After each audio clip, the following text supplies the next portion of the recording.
প্রধান উপদেষ্টা মহোদয়কে আমাদেরকে আজকে এই চমৎকার আয়োজনে সামিল করবার জন্য। আমি কোনো ভূমিকা ছাড়াই মূল কথায় প্রবেশ করছি, সময় খুবই কম। আমাদের এই ছোট্ট এবং ক্ষুদ্র বাংলাদেশে ছোট বড় অনেক সমস্যাই আমাদের আছে। আমাদের এখানে গ্রাম থেকে শহরে ভাই ভাইয়ে যে কলহ হয়, কোন্দল হয়, সেটা পৃথিবীর অনেক দেশে কিন্তু হয় না। এই বাস্তবতাকে আমরা মনে হয় কেউই অস্বীকার করতে পারবো না। আমাদের এখানে যে রাজনৈতিক কোন্দল হয়ে আসছে 50 বছর ধরে, পৃথিবীর অনেক দেশেই কিন্তু সেটি হয় না। আমাদের অন্য যত কলহ, কোন্দল, অসম্প্রীতি এ জাতীয় যে সকল বিষয় আশয় আছে, যেগুলোর আমরা সবাই সমাপ্তি কামনা করি, সেগুলোর সাথে যদি আমাদের দেশের ধর্মীয় সম্প্রীতিকে আমি তুলনা করি, আমি এদেশের একজন নাগরিক হিসাবে আমি মনে করি যে আমাদের রাজনৈতিক কলহ, ব্যক্তিগত কলহ, পারিবারিক কলহের তুলনায় আমাদের দেশের ধর্মীয় কলহ উল্লেখ করবার মতো আছে বলে আমার কাছে মনে হয় না। অবশ্য এটি আমার মনে হওয়া না হওয়াতে কিছু আসে যায় না।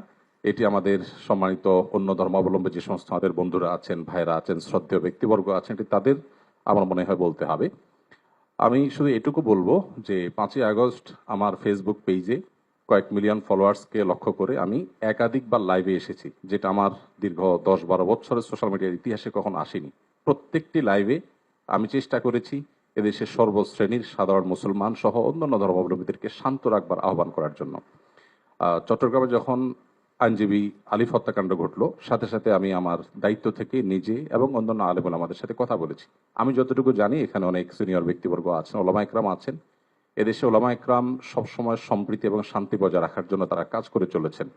এবং আমার জানা মতে ওলামা একরাম রিনাউন্ড কোনো আলেম কখনো অন্য ধর্মাবলম্বীদের কোনো প্রকার শান্তি বিঘ্ন সৃষ্টি করার মতো কোনো কাজ, কোনো আহ্বান, কোনো উদ্যোগ তারা কখনো নিয়েছেন বলে আমার জানা নেই। পৃথিবীর অনেক দেশে যারা আমাদেরকে সকাল বিকাল নসিহত করেন, আমি তাদের প্রতি শ্রদ্ধা রেখে বলছি, সেখানে যেরকম আমরা দেখি দলে দলে মানুষ গিয়ে বিভিন্ন ধর্মাবলম্বীদের উপাসনালয়ে হামলা করে, আমাদের দেশে বিচ্ছিন্ন ঘটনা ঘটে না আমি তা বলবো না, তবে রিনাউন্ড ওলামা একরাম অত্যন্ত দায়িত্বশীল এবং দায়িত্বশীলতার পরিচয় তারা দিয়ে থাকেন। আমার মনে হয় এই জিনিসটা আমাদের অব্যাহত গতিতে এগিয়ে নিয়ে যেতে হবে। আমি আমাদের অন্য ধর্মাবলম্বী যে বন্ধুরা আছেন, ভাইরা আছেন, তাদেরকে বলবো প্রপাগান্ডায় আমরা যেন কোনোভাবে কান না দেই। আপনারা যদি কখনো সমস্যা বোধ করেন, আমি ব্যক্তিগতভাবে বলতে পারি আমার কথা। 5ই আগস্টে একটি হিন্দু পরিবার একজন মেজরের মাধ্যমে আমার সাথে যোগাযোগ করেছিলেন।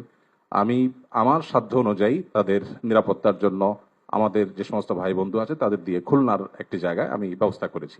আমার মনে হয় বাংলাদেশের যত বড় মাদ্রাসা আছে এখানে সব নেতৃত্বশীল ওলামা একরাম আছেন।